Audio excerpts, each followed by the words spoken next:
ಆಮೇಲೆ ದರೋಡೆ ಚೋರರು ಯಾರೂ ಇರೋಂಗಿಲ್ಲ. ಅದಕ್ಕೆ ಏನಿರೋಂಗಿಲ್ಲ ಅಲ್ಲಿ, ನ್ಯಾಯಾಲಯ ಆಗಿರ್ಬೋದು, ಕೋರ್ಟ್ ಕಚೇರಿ ಏನೂ ಇರೋದಿಲ್ಲ.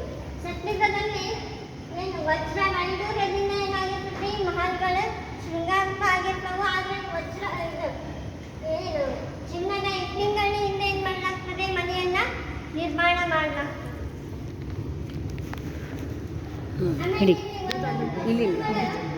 ಎಲ್ಲದರಲ್ಲೂ ಏನಿರಂಗಿಲ್ಲ, ಯಾವುದು ಮನವರಿಕೆ ಇರೋದಿಲ್ಲ, ಎಲ್ಲವೂ 100% ಏನಿರ್ತದೆ, ಪ್ಯೂರ್ ಆಗಿರ್ತದೆ.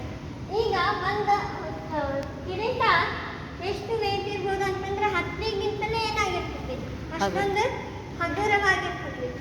ಆಮೇಲೆ ಇಲ್ಲಿ ವ್ಯಾಪಾರಗಳು